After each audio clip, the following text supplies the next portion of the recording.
Tracking, alerting, protecting. This is WKYT News.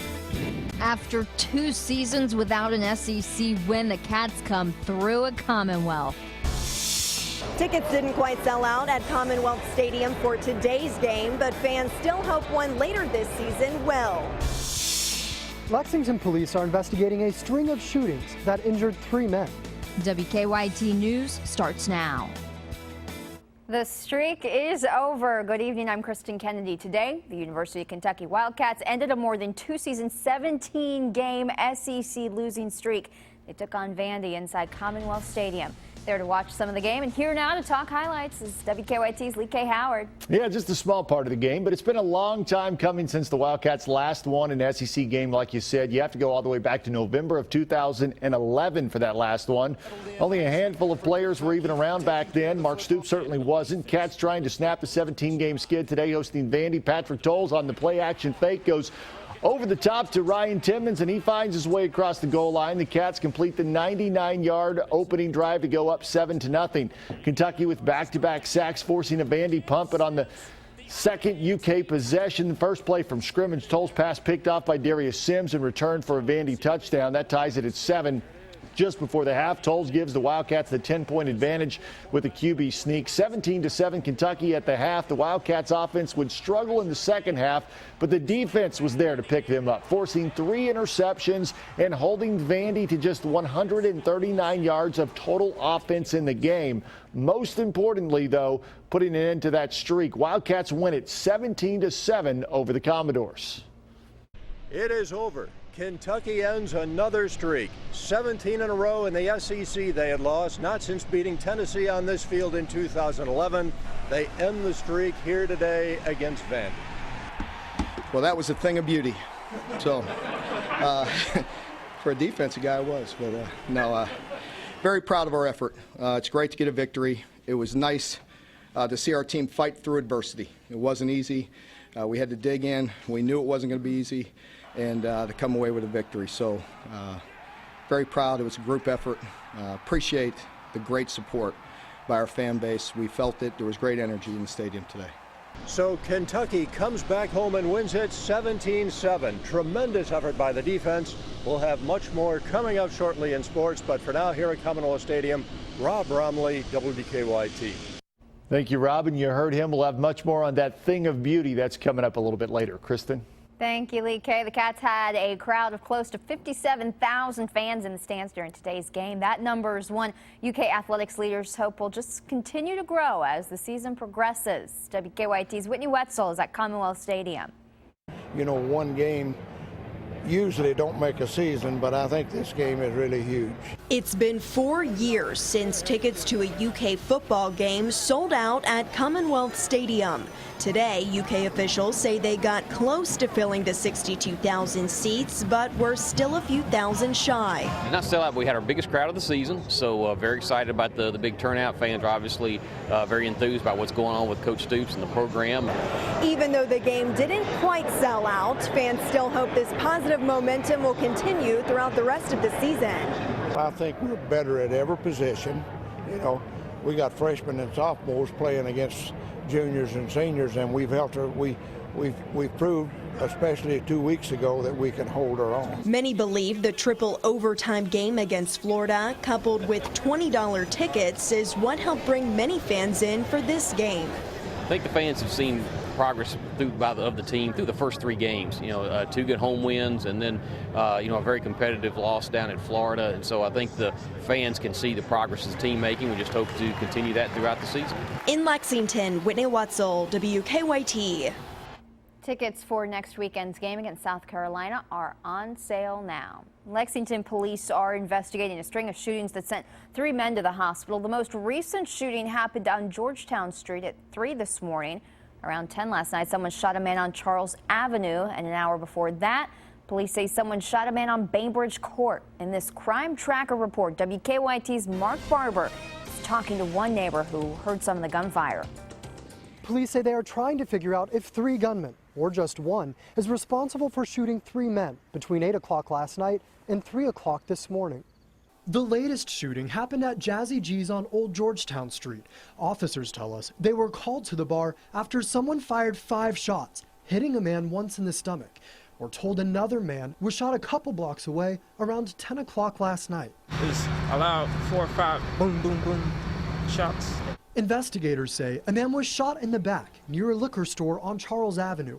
Police tell us they also found a vehicle nearby, scarred with bullet holes. It's kind of scary knowing that my aunt lives 2 houses down. It happened right in front of her house. Officers say the string of shootings started around 8 o'clock last night when a man was shot twice in the neck. We're told 2 men were arguing on Bainbridge Court when 2 shots were fired. Investigators tell us one of the men was rushed to the hospital and the other ran. I'm praying for the victim. Hope he survives and that the suspect or whoever it is that may be caught and put in jail. Police don't know if the shootings are connected, but they say they're looking into that possibility because they happened the same night. In Lexington, Mark Barber, WKYT. Police tell us all 3 injured men have non-life-threatening injuries. Today, friends and family of the Georgetown grad killed in South America honored her in her hometown. They held a memorial service in Marshall County for Erica Hagen. The 22-year-old was a recent graduate of Georgetown College. Chilean authorities found Hagen dead earlier this month in her apartment. She was in Chile teaching English. Police there have arrested a security guard at the Chilean school. Georgetown College is still planning their memorial. Leaders there have not set a date.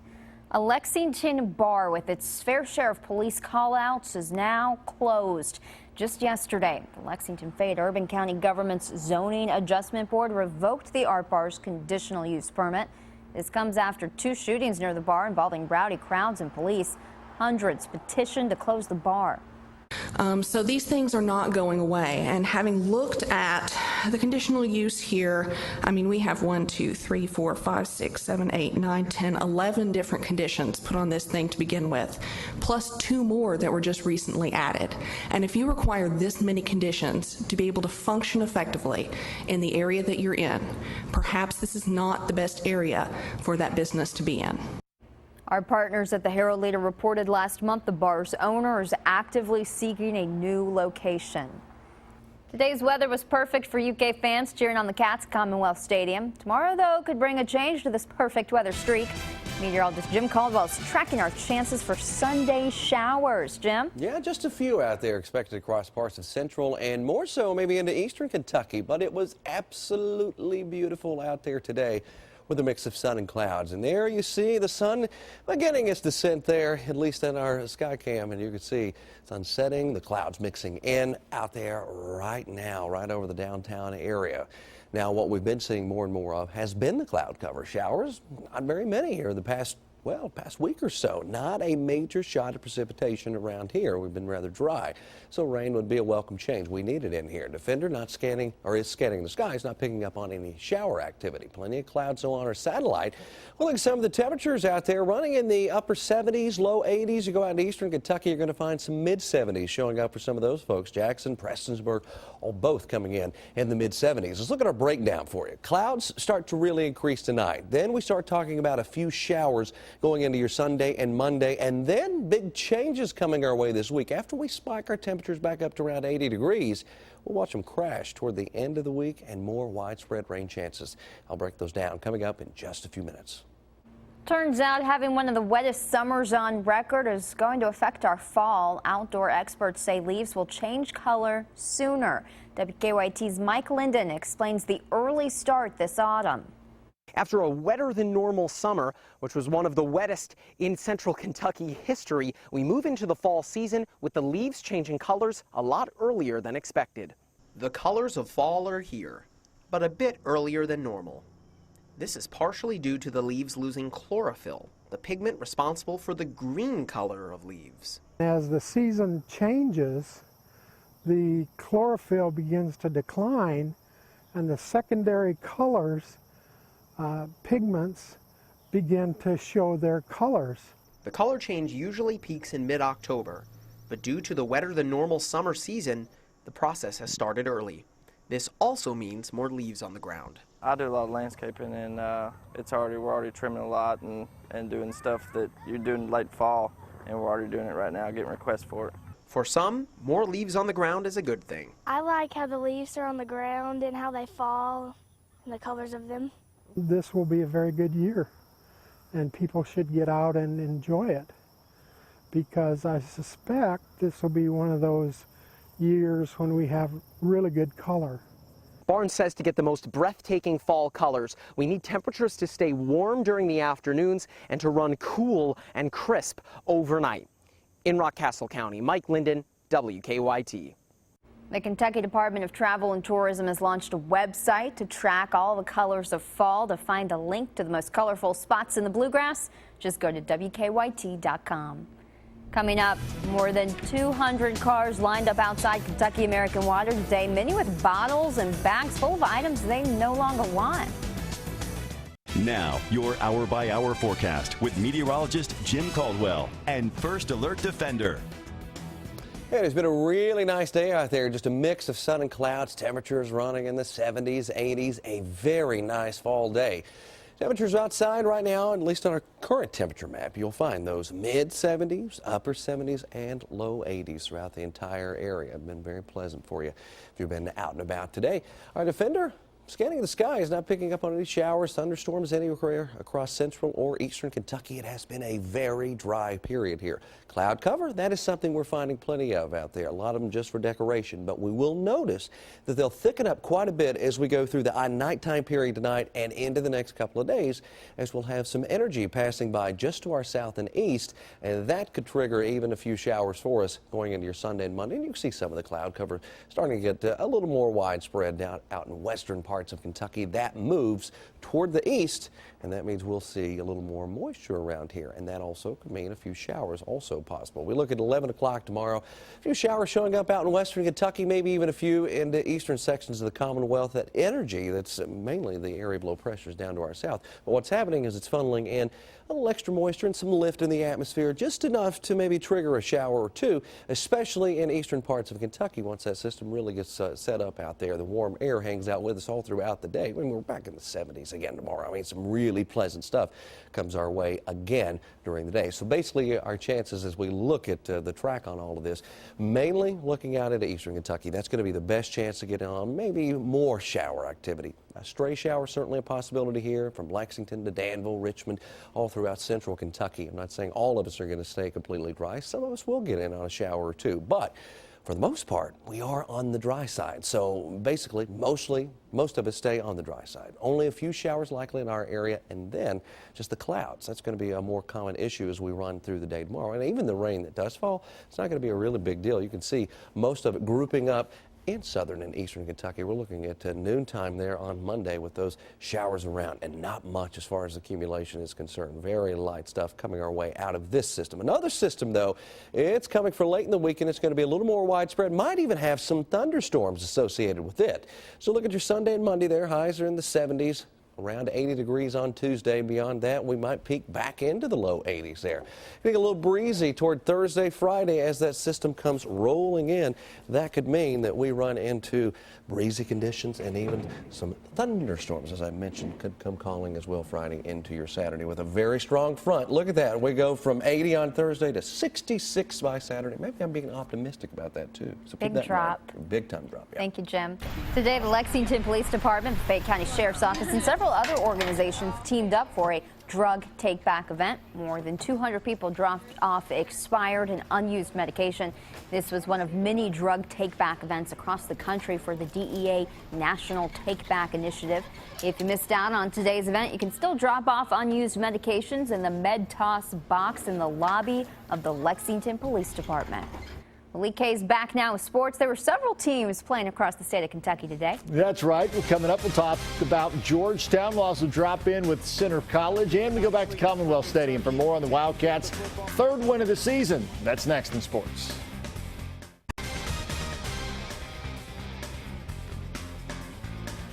Mark Stoops has preached about changing a culture since he arrived in Lexington. Several hurdles for the Wildcats to overcome in order to do so, including that nasty 17-game SEC losing skid. But after starting the year 2-1, the Cats favored In the Vanderbilt game this afternoon, Kentucky would start the first drive on the 1-yard line. Kentucky had 99 problems, but Vandy ain't one. Patrick Tolles on the play-action fake goes over the top to Ryan Timmons, and he finds his way across the goal line. Cats complete the 99-yard opening drive, go up 7-0. The defense put pressure on the Commodores all game. On 2nd and 10, Wade Freebeck sacked by Bud Dupree for a loss of 5, setting up a 3rd and 15. And here come the Cats again. This time it's Josh Forrest and Blake McLean combining for the sack. The play would result in a punt, but on Kentucky's next play from scrimmage, Tolles' pass picked off by Darius Sims and returned for a Vandy touchdown. Ties the game at 7 apiece. Kentucky's next offensive possession would stall just past midfield. No worries, though. Austin McGinnis is true on the 45-yard attempt to put Kentucky back on top 10-7. A minute to go before the half. Tolles going to roll to his right, escape the pocket, and throw downfield to Javis Blue. That's a 19-yard gain down to the Vandy 15-yard line. Blue with 35 yards receiving in the game. That would lead to this 1-yard plunge by Tolles with 12 seconds to go in the first half to give the Wildcats the 10-point advantage going into the locker room. The second half highlights brought to you by the letter D, as in defense. Freebeck's pass is batted into the air and intercepted by Marcus McWilson, his first career INT.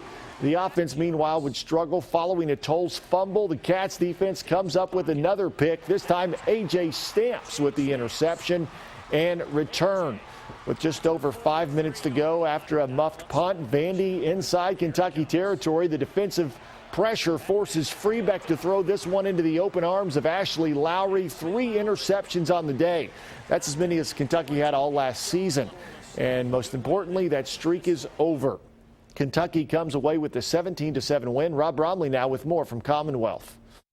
The Cats bring that SEC losing skid to an end, and they do it here on their home field on the strength of their defense, allowing only 139 yards, 3 picks in the game, and the Cats starting to earn that nickname, Bad Boys. Bad Boys is just a mentality, and we're still installing that every day, and having that savage mentality is going on playing hard.